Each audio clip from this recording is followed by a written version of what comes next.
Bienvenidas y bienvenidos a Punto Género, un punto de encuentro para acercarte los temas que se debaten en el Congreso desde una mirada de género. Y hoy en Punto Género vamos a estar conversando con la ministra de Mujeres, Géneros y Diversidad, Elizabeth Gómez Alcorta.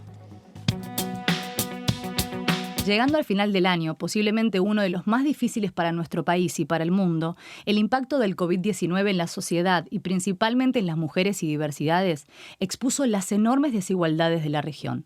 Las políticas de género en la Argentina, según informa el ranking de la ONU, fueron de las más destacadas para atravesar la pandemia. El balance del 2020 terminará con el debate por la interrupción voluntaria del embarazo, que sigue siendo una de las leyes más sensibles y prontas a definirse en el Congreso de la Nación. En Punto Género analizaremos junto a la ministra de Géneros y Diversidad, Elizabeth Gómez Alcorta, lo que dejó este año y cuáles serán los desafíos para el que viene. Y estamos ya en comunicación con la ministra de Mujeres, Géneros y Diversidad, Elizabeth Gómez Alcorta. ¿Qué tal, ministra? Buenas noches. ¿Cómo estás?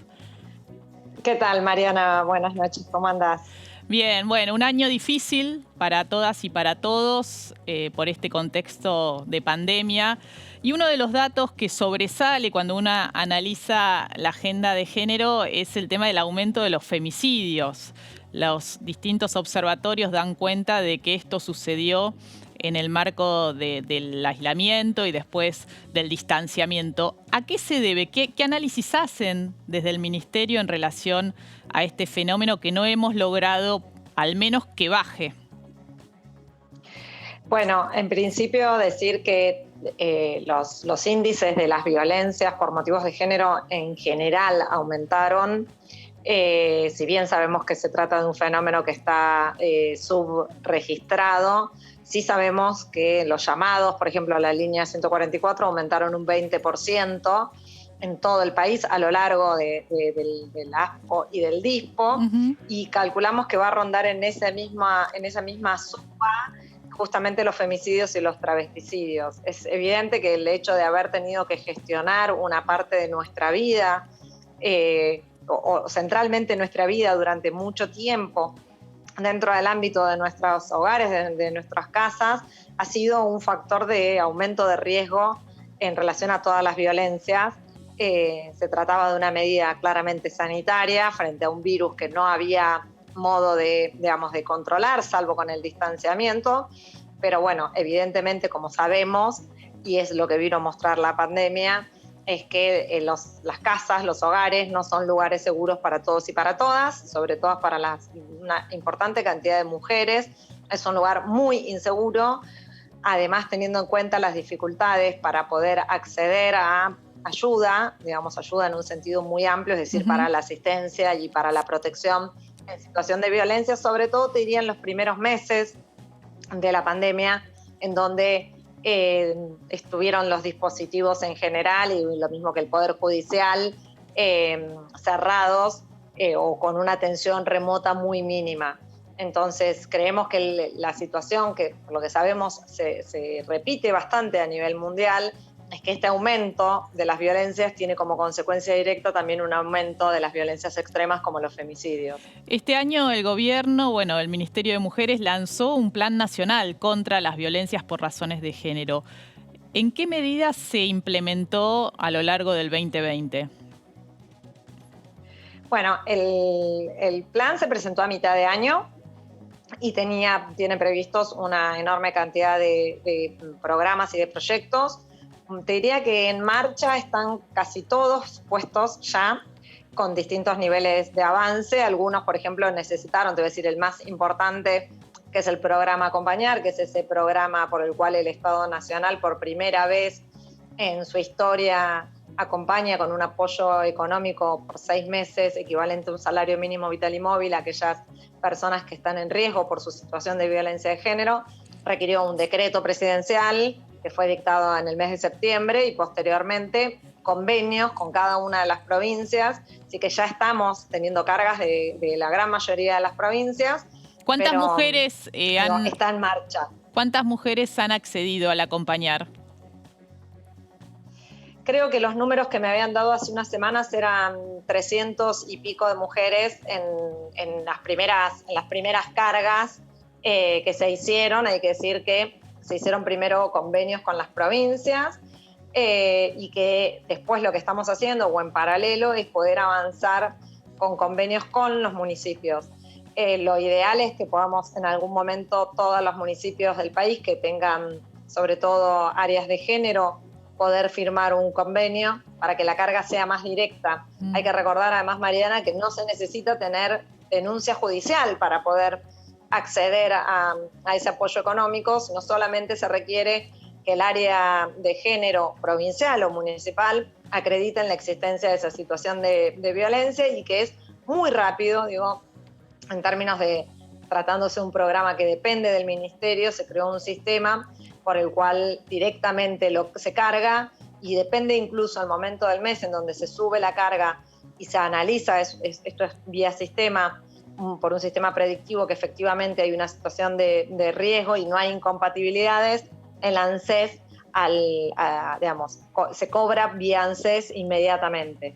Así que eso para nosotros es sin lugar a duda una de las grandes políticas que en el mediano plazo tienen que tender a prevenir femicidios y travesticidios, porque lo que estamos haciendo es intervenir directamente en los casos de riesgo, ¿no? Donde hay riesgo por la situación de violencia en la que está atravesando alguna mujer. ¿Y cómo se puede acceder a ese programa en cada una de las localidades? ¿Qué tiene que saber una mujer que hoy esté atravesando una situación crítica y necesite de esa ayuda inmediata?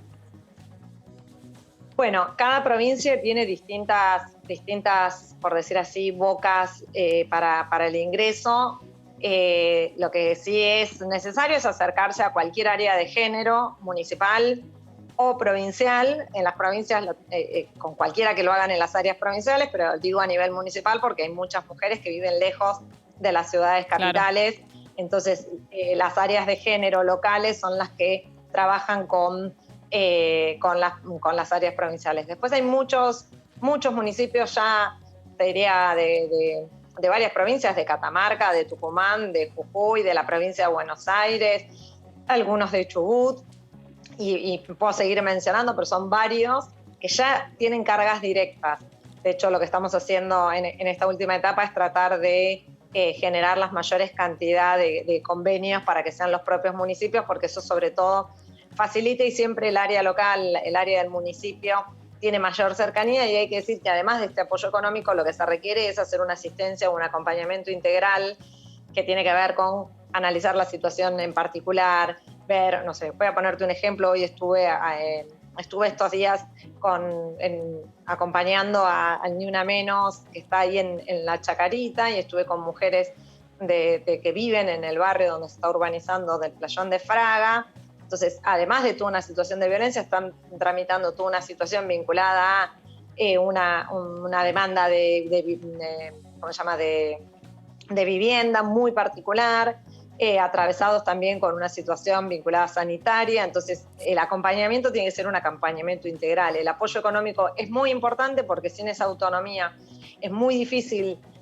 Sabemos que es muy difícil poder salir de esa situación, pero lo cierto es que con el acompañamiento económico solo no alcanza, sino hay una mirada integral para hacer un abordaje y acompañar efectivamente a esa mujer o a esa persona para que pueda salir de esa situación tan difícil. El Plan Nacional tiene una característica que, digamos, lo que apunta no es solo a la emergencia, tal vez el acompañar tiene que ver con la situación más crítica, estar al lado de esa mujer o esa persona que está sufriendo por violencia por razones de género, pero prevé una serie de programas, de medidas que apuntan también al largo plazo, ¿no? Campañas también dirigidas a varones en relación a pensar los cambios culturales necesarios para desarmar los machismos y los micromachismos que favorecen las conductas violentas. ¿Cuándo vamos a ver eso efectivamente y cuándo vamos a ver, pensás, resultados? Porque lo que hemos observado en los últimos años, desde que se cuentan los femicidios,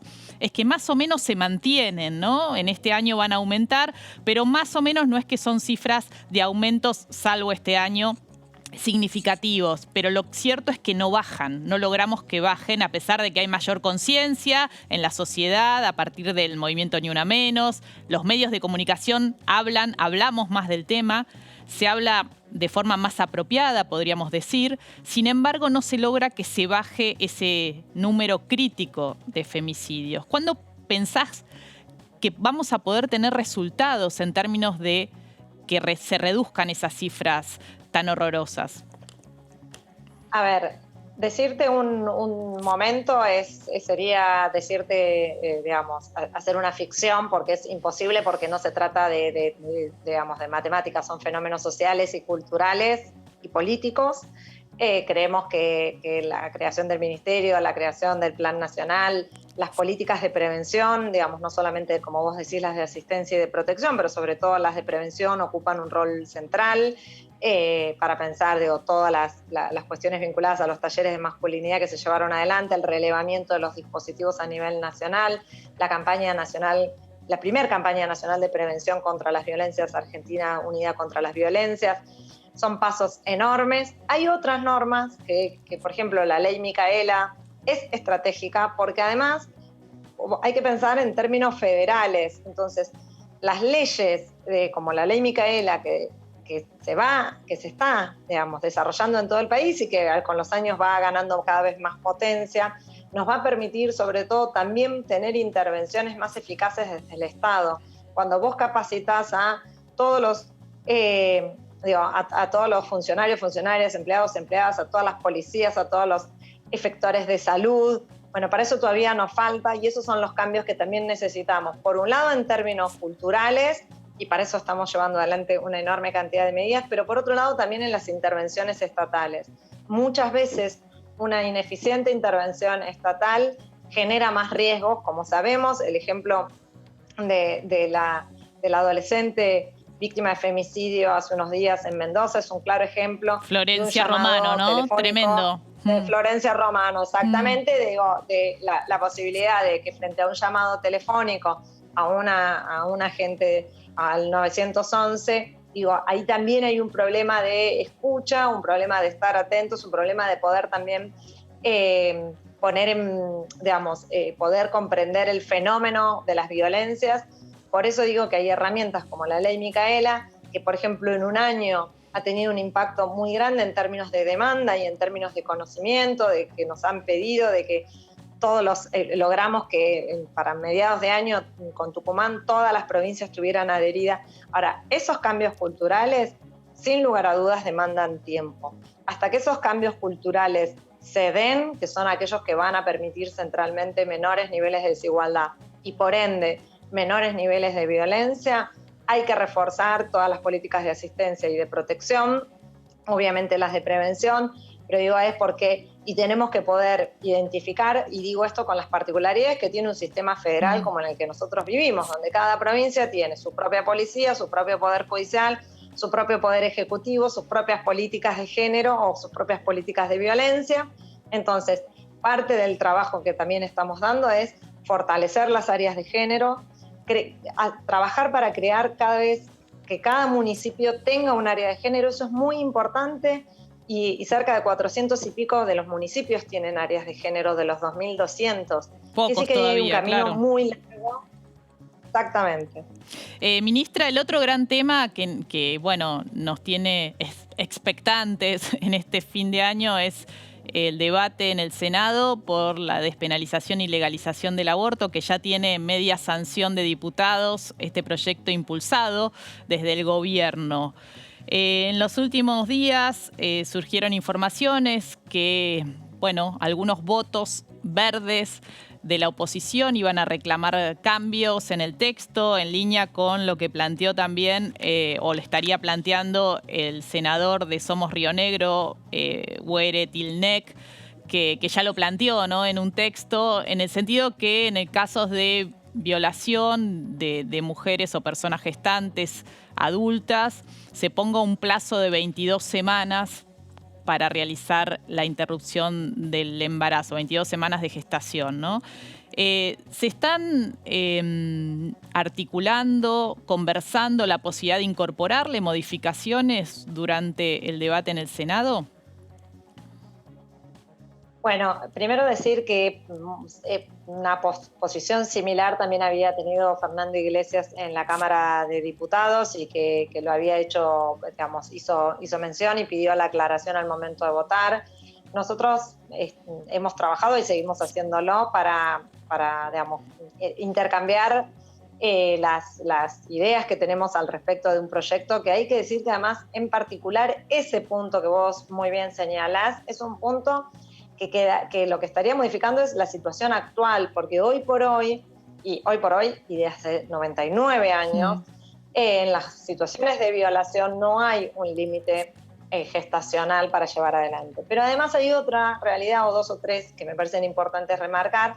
Una es que no hay casos, nosotros lo hemos trabajado y estudiado y centralmente a partir de las propuestas y de las posiciones, no ha habido en nuestra historia situaciones de pedidos o requerimientos o de abortos realizados por medio de las ILES en el tercer trimestre. Los únicos casos que pueden llegar a ver, que son de semana 20 y pico apenas, son situaciones de niñas violadas, porque sabés que tardan en identificar. Sí, y muchas veces las demoras tienen que ver con obstáculos que enfrentan en el acceso a la práctica, no porque lleguen tan tardíamente, ¿no? Absolutamente. Lo que calculamos, y esas son las razones que estamos centralmente brindando, como las hicimos en la Cámara de Diputados, es que además se estima que si, de sancionarse y ser ley, y tener esas primeras 14 semanas que son voluntarias para el acceso, es altamente extraña la posibilidad, van a disminuirse aún más las posibilidades de que cualquier interrupción del embarazo se haga después de la semana 14 o 20, cuando hay alguna situación, sobre todo digo esto en niñas abusadas, donde el medio en el que vive, el medio familiar, puede tener implicancias, y por eso a veces también está la demora, además de, como bien decís, vinculada también a las obstrucciones o dilataciones que se ponen en el proceso del acceso a la ILE. ¿Por sí o por no? ¿Vamos a festejar en verde este fin de año? Sí, yo espero que sí, tengo expectativas de que sí. Somos cautelosos y cautelosas en el sentido de que hasta el momento en que no se vota no se puede saber con precisión, pero estimamos que sí, que tendríamos que tener un festejo el 30 o el 29 a última hora o el 30 en las primeras horas del día. Bueno, muchísimas gracias, ministra. Muchas gracias por esta comunicación. Felicidades. Bueno, ahí estaba la ministra de Mujeres, Géneros y Diversidad repasando un poco lo que dejó este 2020 en términos, sobre todo, un eje central de este ministerio, de este nuevo ministerio que se creó con la gestión de Alberto Fernández, que tiene que ver con las consecuencias de la violencia machista, ¿no? Que nos deja un 2020 con cifras que no bajan de femicidios, y la expectativa de lo que va a pasar en la sesión del martes en el Senado. Y para seguir hablando del tema, vamos a entrevistar ahora a una investigadora, docente de la UBA también, es socióloga y es coordinadora del área de incidencia política de FUSA, Asociación Civil, María Alicia Gutiérrez, que viene realizando una investigación sobre cuáles son los discursos y quiénes son aquellos sectores, coaliciones que se oponen justamente a la ampliación del derecho al acceso al aborto voluntario en las primeras 14 semanas de gestación. ¿Qué tal, María Alicia? ¿Cómo estás? Buenas noches. Gracias por estar del otro lado hoy. Hola Mariana, ¿cómo estás vos? Y muchas gracias por la convocatoria al diálogo. En este momento, sí, en este momento. Como dijo la ministra, ¿no? Recién. Me parecía muy interesante el trabajo que vienen haciendo de investigación porque, la campaña nacional por el derecho al aborto legal, seguro y gratuito, conocemos las caras de las pioneras que tienen mucha prensa, se las entrevista, pero ¿cuál es la coalición, la principal coalición que se resiste a la ampliación de derecho, que milita contra el derecho al aborto legal, seguro y gratuito, que se identifica con el pañuelo celeste? Mucho no sabemos que es un movimiento celeste, pero no tenemos esas caras. Y justamente ustedes vienen realizando esta investigación y nos gustaría que nos cuentes un poquito cuál es la principal coalición que está detrás del pañuelo celeste. Bueno, En realidad, uno de los temas, interesante tu pregunta y te agradezco porque permite por ahí explayar algunas cuestiones, uno de los temas justamente es que no hay una organización como podemos ver en la campaña, sino que son varias que se vienen articulando hace muchísimos años, y me interesa mucho decir que el hecho de que hayan tenido una aparición pública aparentemente muy potente en el año 2018 no fue porque se debatió el aborto, ¿no? O por culpa de apareció esto. No. Estas organizaciones, estos grupos están muy articulados o articulándose de manera diferente, por lo menos desde los años 70. Entonces, desde los 70. Por lo menos desde antes, desde los 70, y ahí tenés una figura clave que es Joseph Ratzinger, que después fue Benedicto, el Papa Benedicto, el que en el 2013, ¿no?, como caso único, como renunció al cargo y ahí subió Francisco. Él fue un personaje clave dentro de la doctrina de la fe desde los 70, es un filósofo, una persona sumamente culta, discutía con Habermas, es un alemán. Él fue uno de los que comenzó en esa ofensiva conservadora, podríamos decir, de los años 80, comenzó a pensar esta cuestión de la ideología de género. Esta cuestión de la ideología de género, dicho muy sencillamente, supone que hay grupos que son los feminismos básicamente y los grupos LGTBIQ+, que están, digamos, frente a la pérdida de aquel proyecto de cambio y revolucionario de los 70, junto con los neomarxismos o el marxismo cultural, promoviendo una estrategia de un orden social absolutamente disruptivo, con lo que tanto la Iglesia Católica como algunos sectores del protestantismo consideran el orden natural. Y el orden natural que ellos refieren tiene que ver con la centralidad de la familia, con la centralidad de, digamos, el heteropatriarcado o la heteronorma, y el registro de que eso se está perdiendo. Que las políticas de derechos van avanzando. Sí, ahí digo que en Argentina tienen como 3 ejes claves para oponerse, que es, ahora el derecho al aborto, la educación sexual integral también, y todo el tema de las identidades trans, ¿no? Toda la idea de que la ampliación de derechos hacia las otras identidades. Sí, y esa estrategia que vos planteás, esa estrategia tiene distintos niveles. O sea, es una estrategia que se ha desplegado muy fuertemente a nivel global. O sea, Naciones Unidas, desde los años 90 con las conferencias internacionales, y la OEA, son los 2 ejes centrales donde están operando sistemáticamente. ¿Qué operan cuestionando? Bueno, utilizan varias estrategias discursivas y de formas de acción y organización, pero ellos básicamente están cuestionando los derechos humanos. Eso es lo que hay que tener claro. Lo resignifican en términos, por ejemplo, el Frente Joven, que después podemos decir qué es, ellos dicen que respetan el derecho humano a la vida. Sin vida no hay derecho humano, sin derecho humano no hay futuro, dicen. Entonces, mira, justamente que mencionás el Frente Joven, una de las jóvenes que expuso en el debate en diputados fue Guadalupe Batallán, que no sé si integra justamente el Frente Joven, pero sí es una joven que levanta las banderas celestes. Lo podemos compartir ahora, una breve intervención que tuvo en su exposición en la plenaria de diputados.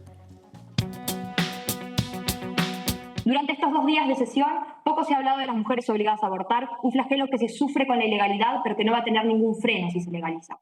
Y les hablo con conocimiento de causa, porque soy hija de un adolescente de 15 años cuyos padres de clase media decidieron que era mejor un aborto que la mancha social de tener una hija adolescente embarazada y soltera.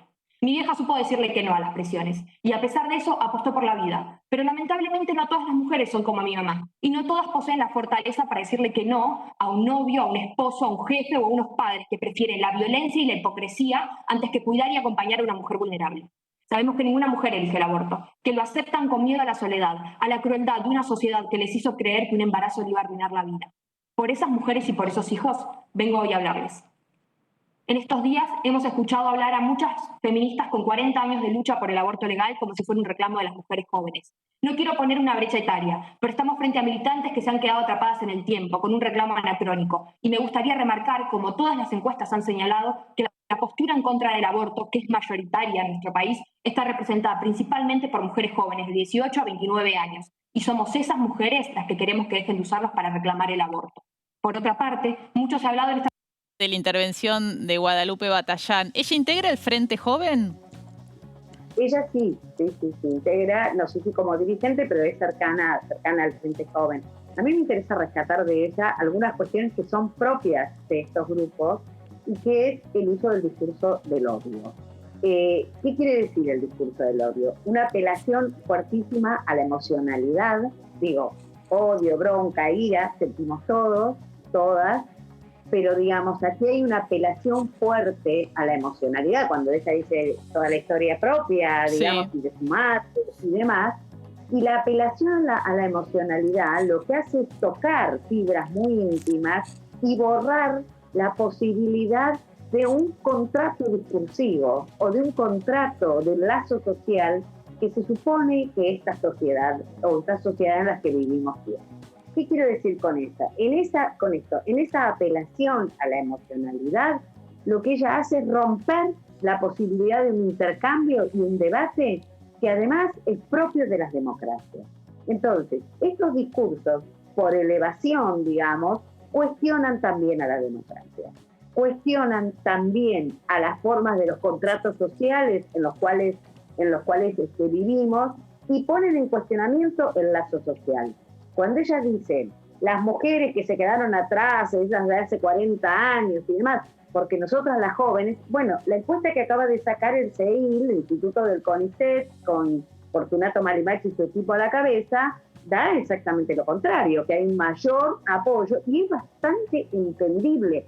Digamos, el apoyo baja a medida que las personas son mayores y es bastante entendible porque está en la edad que está, digamos, en ese momento, digamos, de la reproducción o del riesgo de la reproducción permanente frente a las relaciones, a cierto tipo de relaciones sexuales, y que entonces la necesidad de un apoyo desde el Estado me parece que es lógico que esté representada en esta ley. Entonces, también hay un uso, ¿cómo podría decir?, súper arbitrario de los datos, y un uso no querría decir tan brutal, pero mentiroso de los datos. Vos sabés que los datos reflejan una realidad y después existen las interpretaciones. Claro. Ahora, me gustaría plantear, porque ya hubo otras discusiones con que son muchas las muertes por aborto, ¿no? En la estructura de la mortalidad materna, por ejemplo, o son pocas. Creo que el número no es lo significativo. Lo significativo es que sean muchas o sean pocas, es una situación de mortalidad y de morbilidad que se puede evitar. Claro, ahí está la clave, absolutamente, ahí está la clave. ¿Qué expectativas tenés para la sesión del martes? ¿Qué decirte? Te escuché cuando le preguntabas a la ministra sobre muchos rumores que hay, ¿no es cierto? Sí. Y varios de ellos, de las dos grandes fuerzas políticas, de producir modificaciones. Sabemos que si se plantean modificaciones, quiere decir que vuelve a diputados. Si vuelve a diputados es otro escenario que no sé cuándo será posible. Por otro lado, hay relatos que circulan que está bien, que digamos que parece ser que hay dos, por el sí habría dos más, pero en realidad me parece que lo que percibimos todos es una situación muy pareja. A mí, la verdad que me preocupa. Si vos me decís que siento, me preocupa y no festejo mucho por adelantado. Bueno, sinceramente. Con cautela esperaremos la sesión del martes. Muchísimas gracias, María Alicia. No, muchísimas gracias a vos por la entrevista. Bueno, atentas entonces a seguir estos últimos días antes, 2 días para el debate en el Senado. Y este es el último programa de este año de Punto Género, 4ª temporada. Ante todo, quiero agradecer a todo el personal de acá, de Diputados TV, que nos acompañó este año, especialmente a Ale Budiño en la producción, a Vane Pichetto, que es mi maquilladora, que me embellece, a Paula Hienfeld, que se encarga del vestuario, a todos los muchachos que están ahí detrás de cámara, en la técnica, sonido, bueno, todo el equipo tan generoso que siempre nos acompaña cada domingo en Punto Género, que hacen posible que estemos nosotras, que esté yo acá en cada programa. Nos vamos a despedir con expectativa, ¿no? Frente a este debate, esperemos que podamos celebrar en verde. Y yo les deseo un feliz 2021, ¿no? Esperemos que el año próximo venga con más salud, con más trabajo para todas y para todos en la Argentina y con la posibilidad de que podamos estar más cerca de nuestros seres queridos. Felicidades. Hasta el próximo año.